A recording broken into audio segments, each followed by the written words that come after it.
Let's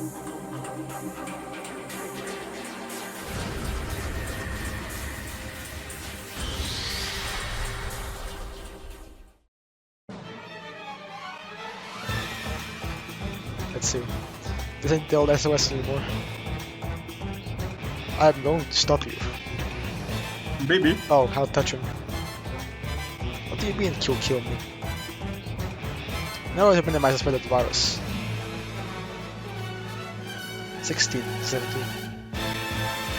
Oh my god. 19 bad endings. Only 19. Somehow. Maybe I'm too goated. You might actually be able to afford A Switch game. a AAA game. You said Osawa and Maria ended this chapter. I'm pretty sure they do, yeah. So let's just go do them first, to be honest. Okay, I have a why feeling... don't you do Maria first? Cause like Yeah, I feel like Osawa is gonna have some consequences for other chapters, so yes, I will do Maria first. I like how like most like time slots begin with somebody at the gunpoint. It's true. I walk counter to the throng of people heading toward the scene of the explosion. It's a gun pressed against my back, leaving me no choice but to continue marching forward. I don't have time for this right now. There's something I need to do. My frantic sense of urgency grows and grows. Kanan. The only clue I have is that name. The other hazy snippets that have first in my memory provide no answers. Please, just tell me, I murmur. Do you know who I am? When the man of the cane doesn't answer, I stop in my tracks. I'm going to start shouting, I warn him. If you want to find out who you are, then do as I say. The barrel of the gun jabs more forcefully into my back. Once your friend he told me so well, you remember whether you like it or not. I have no choice but to keep moving then. Are your memories that close to you? The man murmurs as we start to move again. I'm taken aback by the question. Well, yes, I mean, isn't it pretty normal? There's a bit of a pause before he replies, his voice sad and distant. You're not going to remember just the good times, you know. Do you mean? I mean that sad and painful memories are going to resurface too. I guess I hadn't really thought about that, but still, whatever kind of memories they are, they're all a part of me. I'm the person I am now because of the sorrow and pain too. I want to remember. I want to remember who I am. The gunman directs me dispassionately along a series of quiet side streets. Right here. Step at his words. In front of us is an old multi-tenant office building. I ride the elevator to the 8th floor, then use the emergency exit to take the stairs up to the rooftop.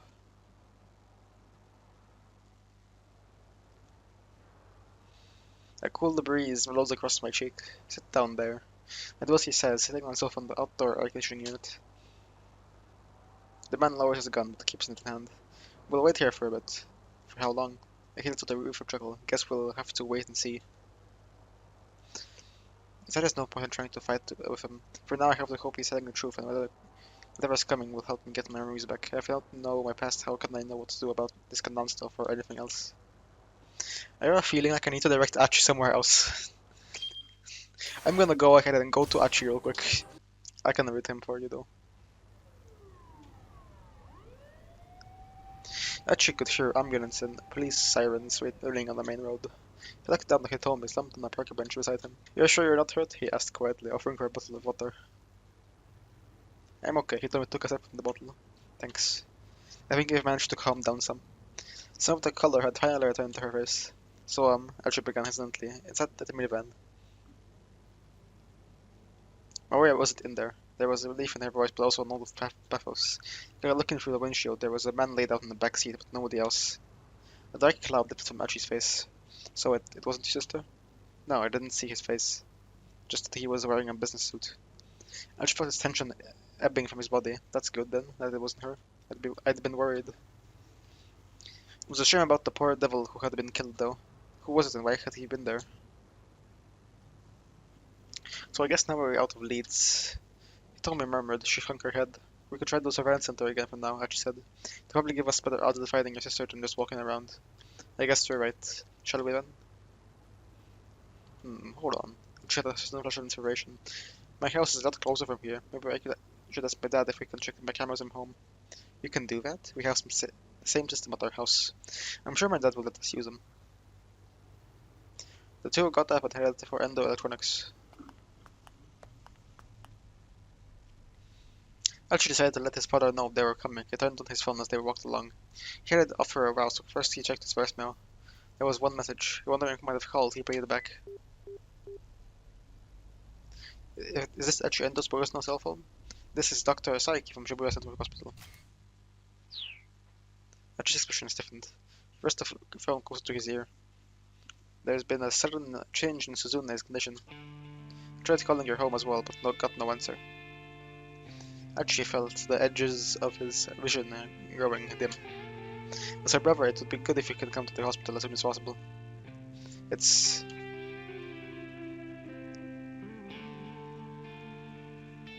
Achi? He took his voice was full of concern. Sorry, I just gotta make a call from here. Fingers trembling, Achi dialed his house.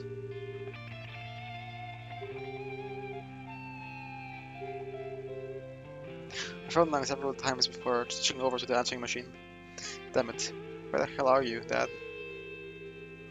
What's wrong? Hitomi asked. It's Suzune. It sounds like things have gotten pretty bad. Oh, then we need to get to the hospital right away, Hitomi said. She sounded as anxious as Achi was. We can't go yet. Achi shook his head quietly. First, we have to save your sister. Hitomi bristled angrily at that. What are you talking about? She grabbed Achi by the arm and shook him. Right now you need to be thinking about your sister. I can't. I made a promise to Suzune. Promise to tell people and see things through to the end when something is important on the line. You should go to get the words out. If I break that promise, then I really am no good to her. The summer didn't look like she was going to back down. Oi! Oi, get back here! A threatening shout. Oi! I turned around the road and saw a boy about high school age bolting out from behind a building on the side street. Several slightly older young men were hot on his heels. Achi knew their faces all too well. They were all members of SOS. He got their quarry just before he could make it out onto the main road. Gotcha, newbie. It's the kid they were after must have been a member too. Let me go. I will let you go, alright? After you pay up. One of the young men snatched the boy by the collar and shoved him against the wall of a nearby building. Ow! The boy's face crunched up. Nah, bro. What are you talking about? Playing dumb, huh? Andrew did one of the onlookers. We told you the members all have to pay a monthly dues, yeah? The privilege of getting the collars over SOS don't come free after all. I actually felt his blood boil. SOS was trying to pull a shakedown on this new kid and the guys filling the dues. It would have been thinkable for them to do something like this back when Achi was running the show. Hey, he barked, let the kid go. He marched toward the group. Say what now? They turned to look, their faces immediately going pale. Oh, hey, Achi. Let him go. Achi focused his glare on the fellow holding the kid until he released his grip. You guys will always go around doing stuff like this? None of the gang members answered.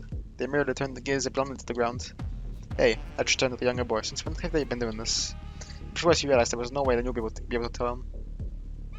Never mind, we can go. Achi gestured toward the main road. The boy was quick to run off. Achi waited until the boy was gone before turning back to the others. Does Susumu know you're going around collecting dues like this? He asked.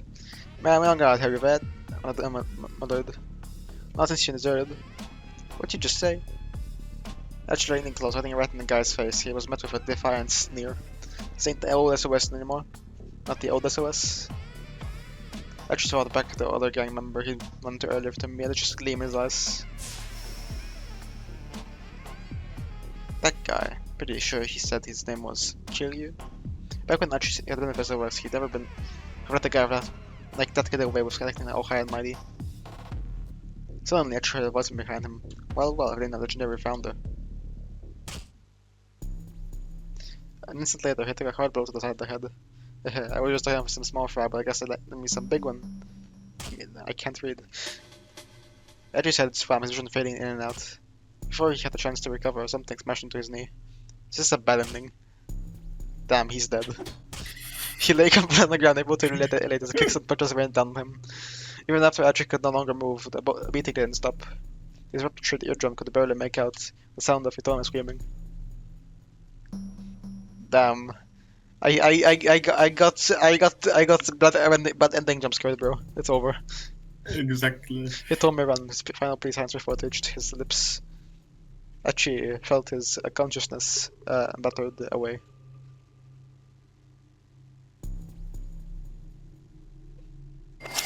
That's crazy.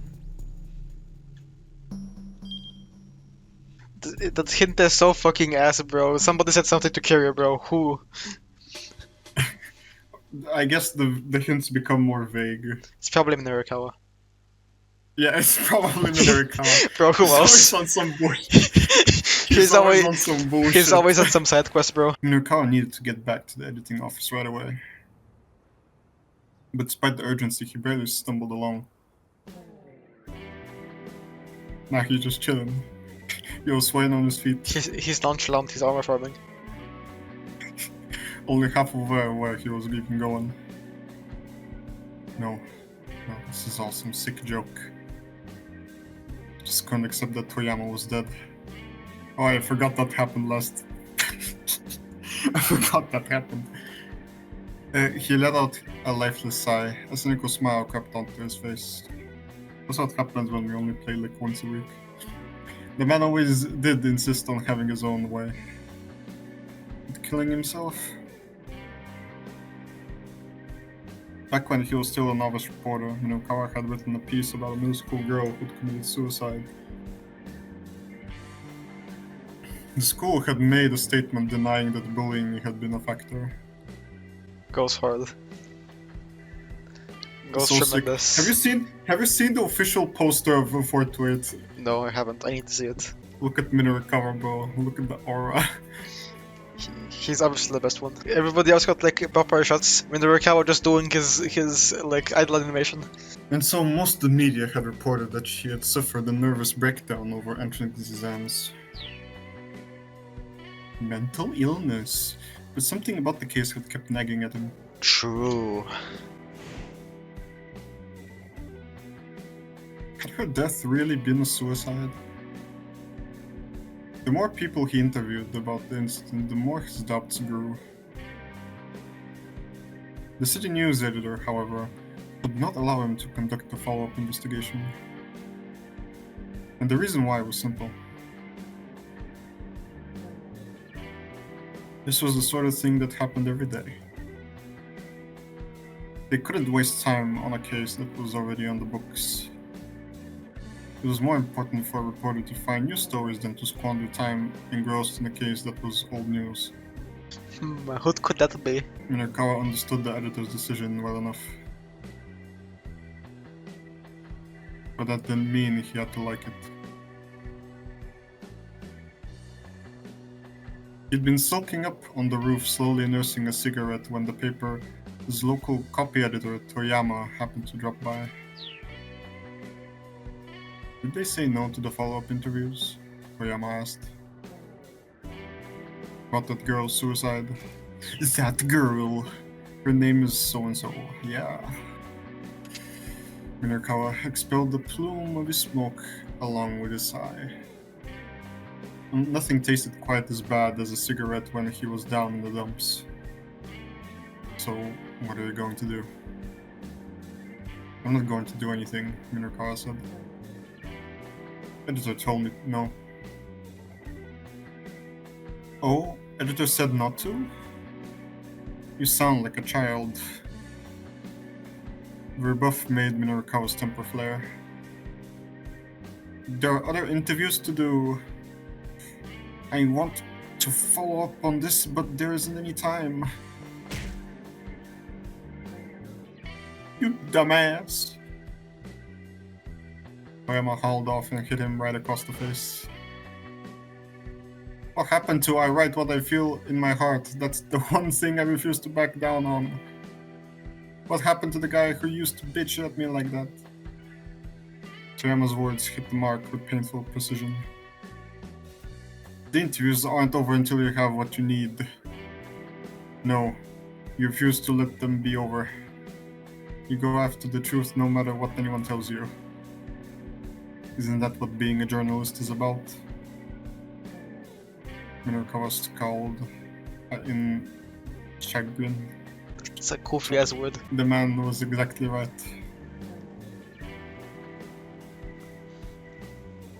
Until you have what you need.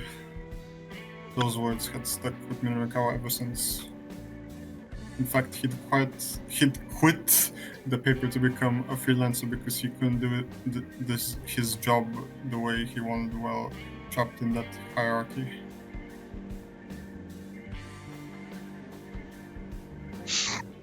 Holy shit. In this insane drip. Now he wondered, what if Toyama hadn't killed himself? But had instead been the victim of a terrorist attack. But after considering the idea for a moment, he thought bitterly, so what? The reasons and the details hardly mattered at this point. What mattered was that Toyama was dead. Nurkawa sat down listlessly and stared up at the sky. The blank swath of blue made him feel all the more worn out. Just what had all the days running around been for? It felt so empty. So hollowed out by loss. All his motivation had drained away. He had no idea what he should do next. Hey, Minoru Nurkawa. What should you do? He tried to listen to his inner voice. It's the same fucking answer, bro. You've forgotten your passion. You need to get that. You need to get that back. Yeah. True. That was his only option, really. He needed to turn back the clock. To reclaim the fire that used to burn inside him. And he knew just how to do that.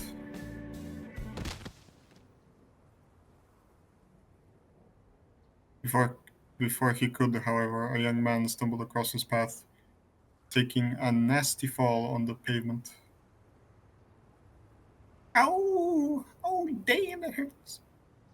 Oh. The youngster. It's a fucking dog, bro. Oh. Got that dog in him. The youngster scrambled back to his feet and turned to Minoru with a snarl.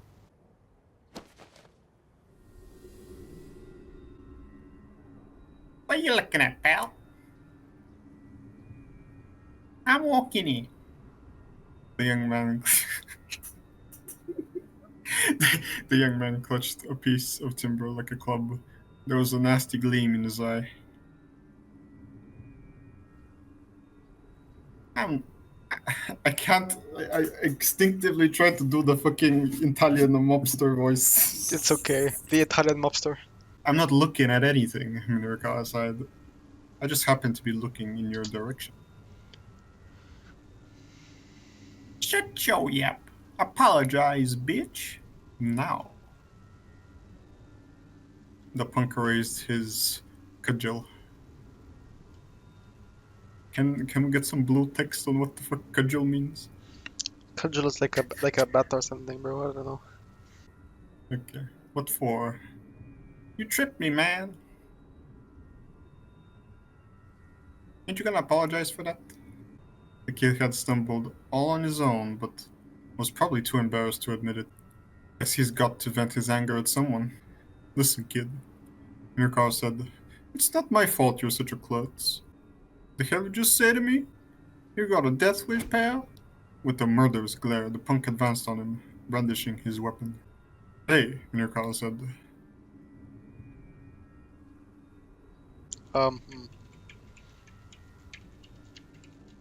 Pick called him. Bro, is it fun hitting Just people with pick that one. thing? Is it fun hitting people with that thing? The corner of the punk's mouth curled up. Oh yeah, real You know, fun. Cal is dead. Only a dumbass beats people with their bare hands. You just wind up hurting your fists. If you're gonna enjoy some violence, you gotta have yourself a weapon. Aha, I see. In that case, maybe give it a rest with that stick, yeah?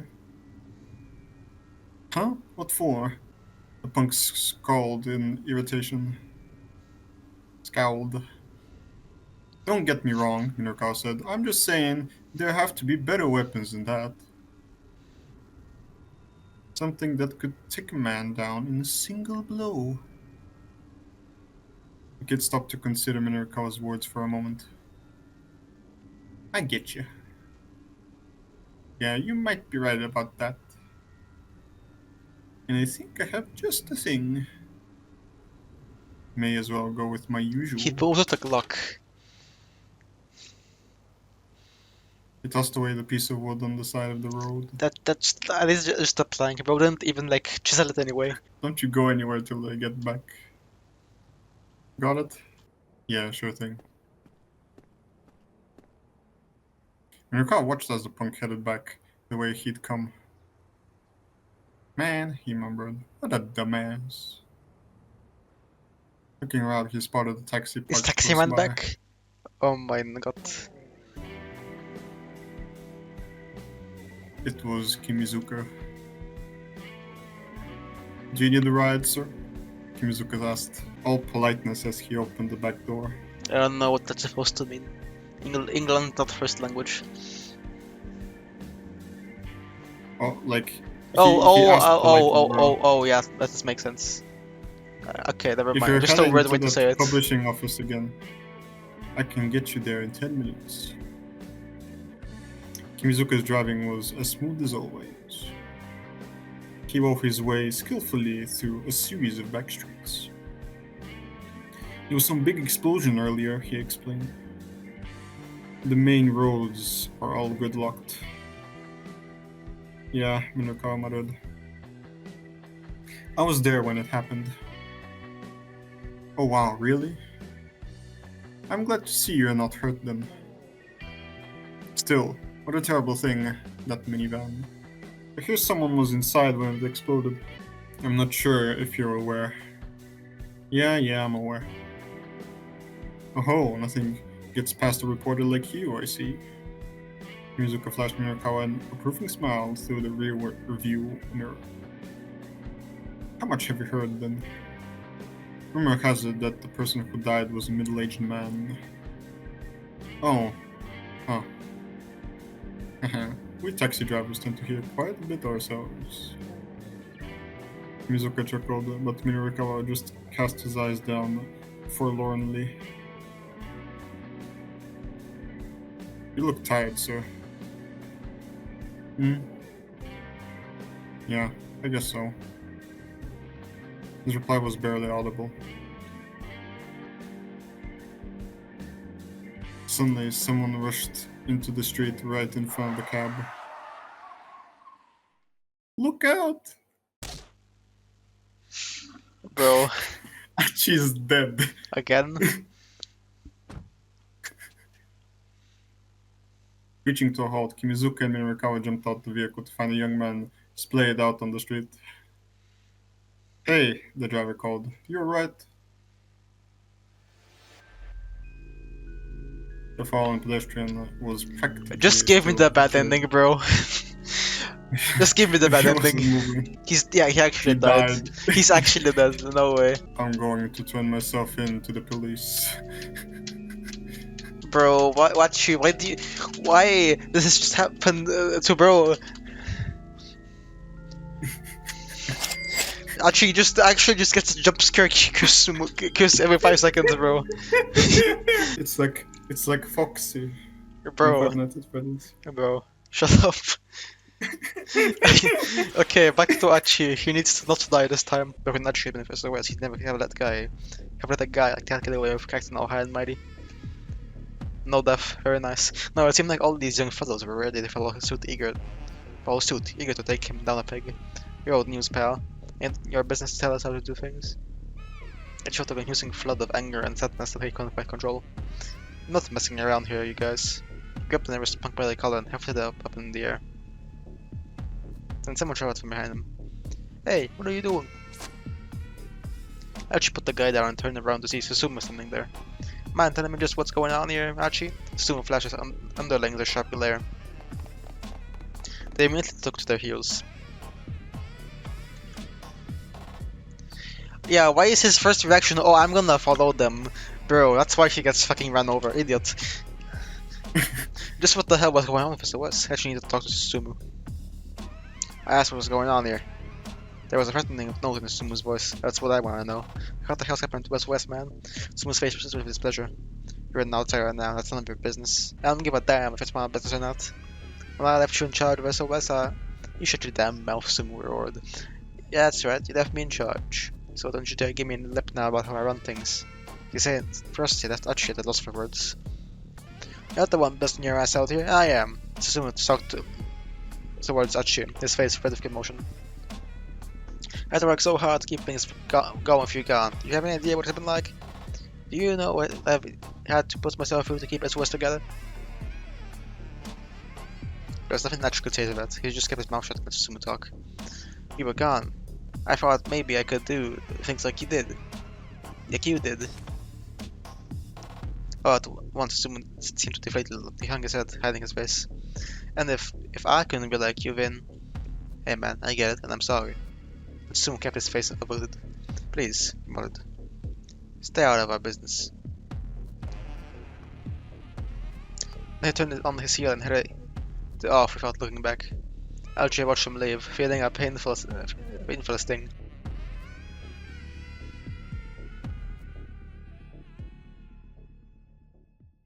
Note to self, call this episode Achi fucking dies.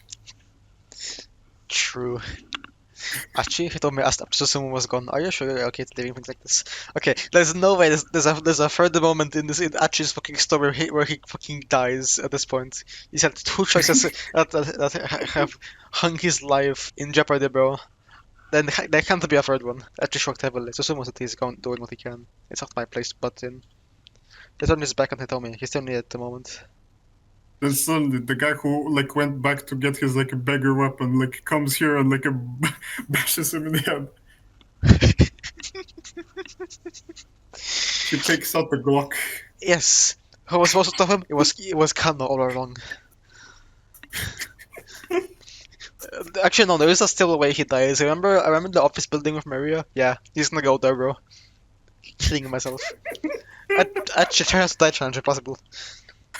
Actually, you're being unreasonable. About what? He felt like he'd been wounded to his very core, and he wasn't sure what to do about it.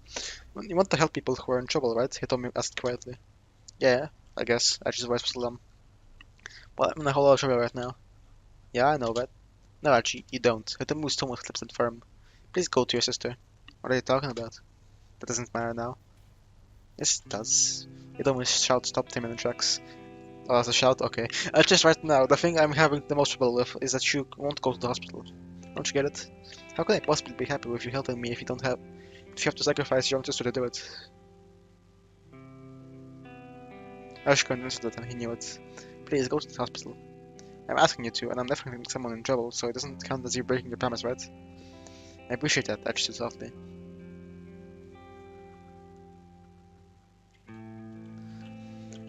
Bro, okay, I'll pick a B because you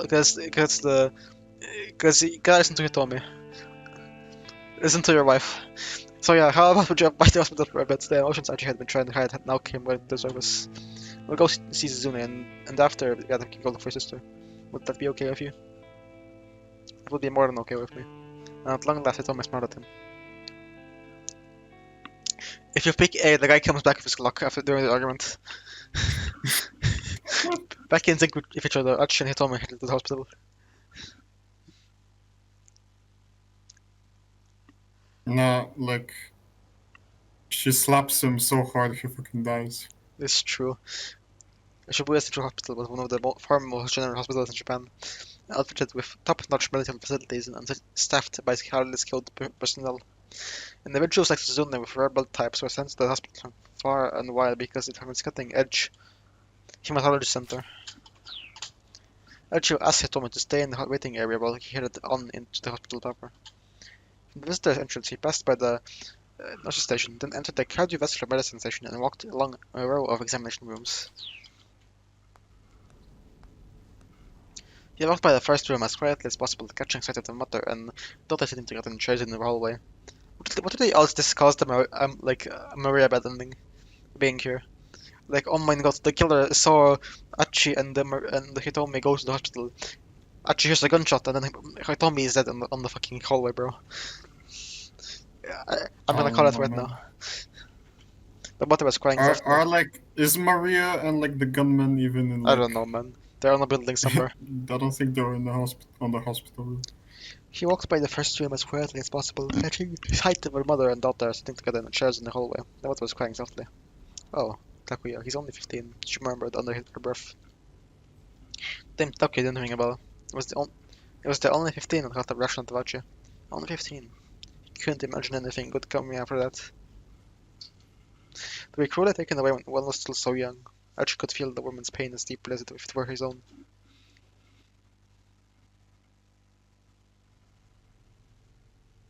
When he reached Zumi's room, Dr. Saiki, the attending physician, explained her condition. Doctor, I'm noticing something. Please stop. What? Do you remember, like, his T-shirt had like a mascot guy? Yeah, where it's gone. Where did it go?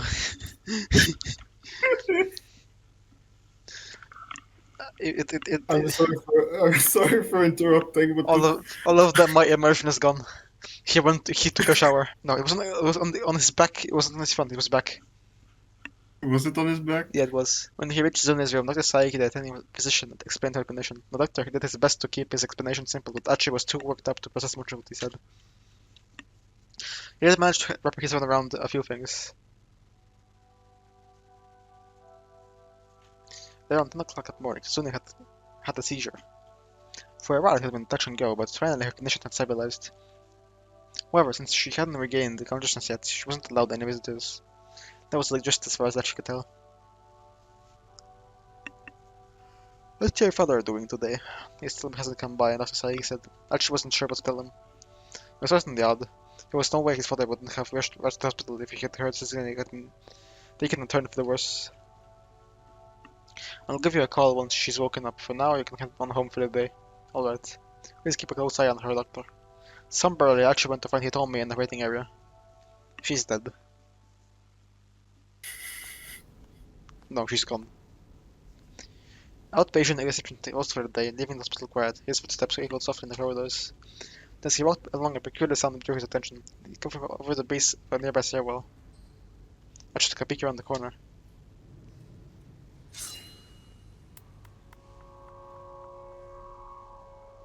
The sight greeted him and nearly made him gasp aloud. In the middle ahead, he saw Kanan and heard some white guy pressed against the wall, a knife to his throat. Achi quickly yanked his head back out of the view. Could it be? Was this the man Kanan said she was after?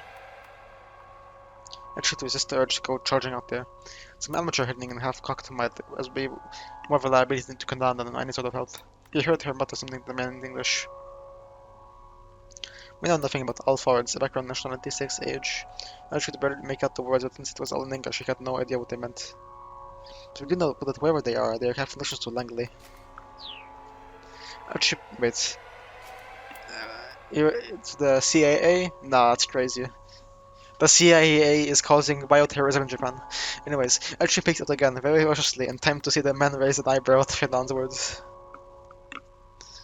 Oh, it's American man. Interesting. Doesn't mean you need to hurt me at knife point though. You flashed her a faint smile. It is actually. Because I happen to know that you're a CIA agent. That's crazy. No sooner were Kanan's words out than the man grabbed her arm and tried to hurl her against the wall. Just before her head connected though, she knifed her upper body forward, then both feet against the wall and kicked him off with tremendous force. Let me just quickly...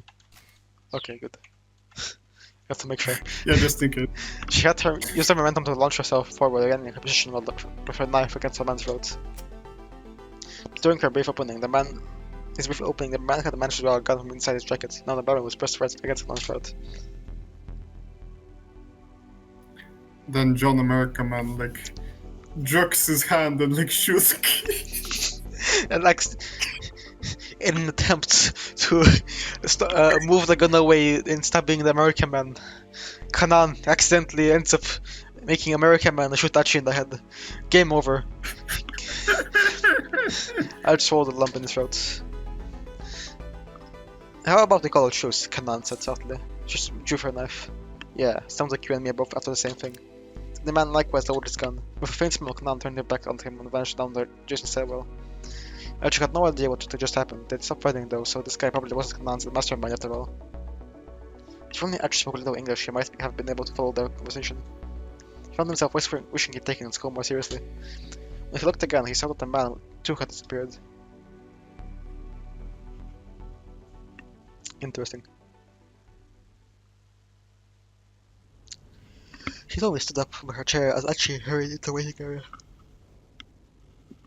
Yawning. How Susan is she just? Her now she's not in any immediate danger, they said. That's good to hear. But more importantly, Kanan was here just now. What? Why? I'm not sure. I'm not smart enough to figure that out. I just stumped the shoulders. Huh? What? I'm not quite sure what you mean. Exactly. I couldn't understand anything she was saying. Yeah, he couldn't even figure out how he took out what he told me. May I have a moment? A voice spoke unexpectedly from behind Achi. Hello, American man. His breath caught in his throat as he turned around. Standing there was the man Kanan had been traveling with. What's up? Achi asked. He tried to sound as nonchalant as possible, but the man wasn't looking at Achi. He told me Usawa, is that right? Ah, yes. Hey, I just snapped. Keep your distance. He said protectively in front of Hitomi. This guy. He's not what he looks like. Achi clenched his wrist and kept up the defensive posture. Huh? Hitomi seemed panicked. Achi said, I don't know who he is, but he's not our friend. Yeah, The saying man... Kanan might actually like fucking get you killed. Yes. Kanan gets shot in the head. The man calmly reached into his jacket pocket, fearing he might be about to throw his gun. Achi braced for action. My name is Jack Stanley. I'm a security assistance officer of the US Embassy. Achi held his back his punches the man held out his ID card. Embassy? Wait. It's crazy. No, crazy. What does someone from the US Embassy want with me? Tommy asked timidly. You're being targeted by a dangerous criminal. I'm here to take you into protective custody. Custody? Achi's temper flared. Buzz off, pal. We're busy here. Busy searching for Osawa? Stanley asked. And Jane, who told me, exchanged glances. I know the full details of the trouble you currently find yourselves in. Well, alright then, Achi said. Then you should know we don't have time to get taken into custody. I'm afraid you don't understand the situation we're dealing with. We're up against a dangerous international criminal here. Taking aggressive action is only going to put her life in danger. Don't be a fool, it's not time to play the knight in shining armor. Hey. Achi was infuriated, but he couldn't think of a comeback. After all, it was true that he told me had run into danger time and time again while she was with him. I'm already safe, Thomas insisted. I'm only here right now because Achi has been protecting me. She eyed Stanley sharply.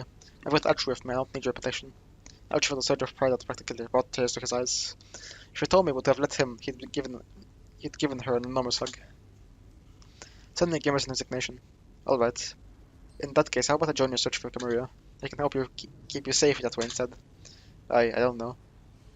He told me helped hold of Achi's sleeve. The Stanley felt didn't have the most trustworthy face Achi thought. But he realized that he might be biased after being chased around by foreigners all day. After all, this guy really were after he told me he'd probably have been already made of a show of force. And not only did he have a gun on him, he was sufficiently skilled in martial art to hold his own against Kanan. He'd have no trouble taking down a single unarmed opponent like Achi.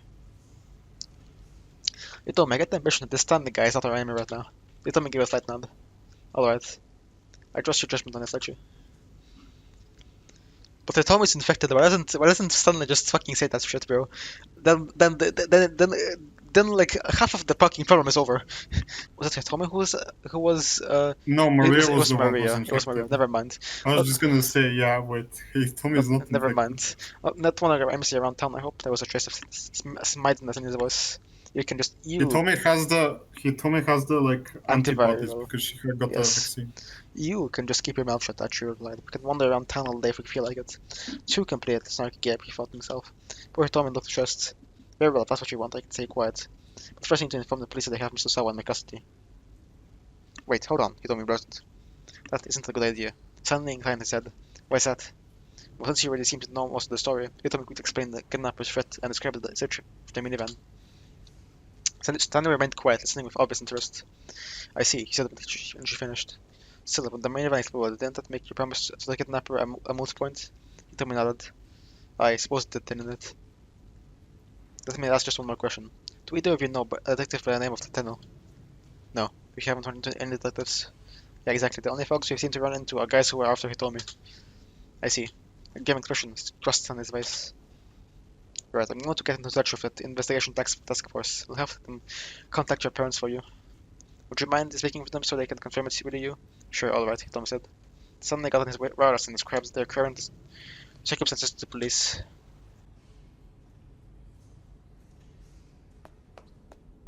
Mr. Endo, hold on. Suddenly, Dr. Saiki appeared running down the hallway. There's something I forgot to tell you. Regarding your father. Oh? Actually, a sinking feeling. Your father killed himself. Bad ending. It's over. I got a call from him yesterday afternoon, and he asked me something rather odd.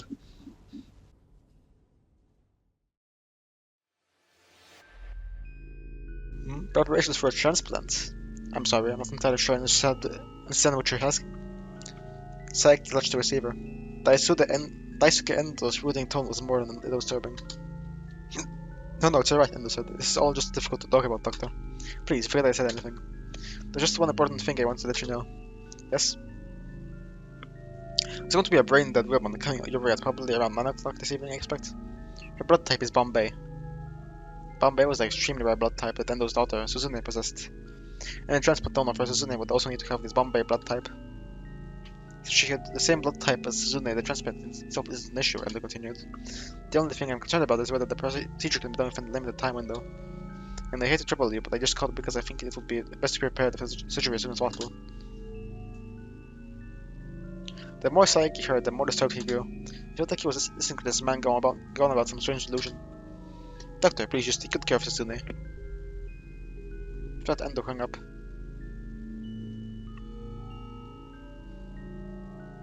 Achi keeps quiet as he listened to Dr. Saiki tell his story. Of course, that was yesterday, and I still haven't heard anything about the brain that goes on and up. After all, only God would know when someone would wind up in a state of brain death. But still, there was just something very strange about what your father said. It was as if he was certain someone was going to wind up here brain dead or... Just stop right there, Achi exclaimed. Suddenly, Anitomi turned in surprise. They were still in the middle of the wireless call to the police. Don't get me wrong, the doctor said hastily. I'm not trying to imply that your father wouldn't hurt anyone. What I'm worried about is your father's mental state. No, Achi interrupted him again. That's out of it. His own words from earlier spun within his head.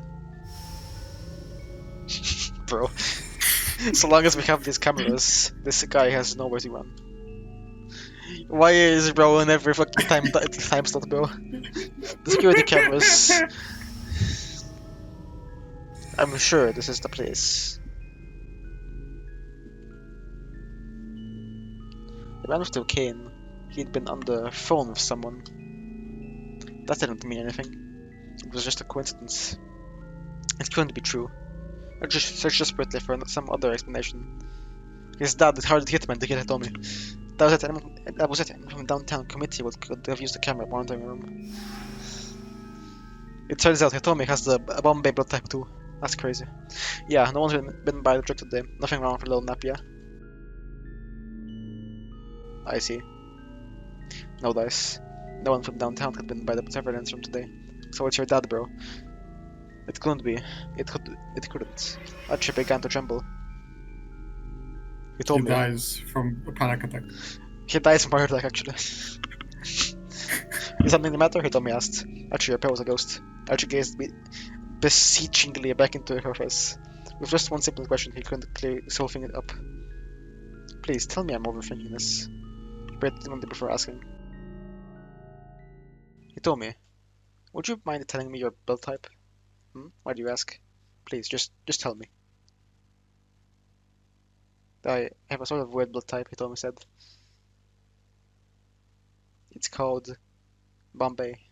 No way.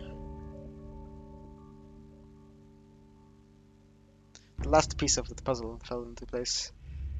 There was no longer any room for doubt. Achi found himself facing a sad and painful truth.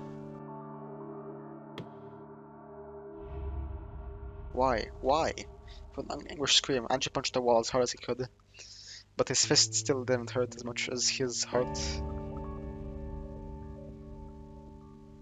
Dad. Why?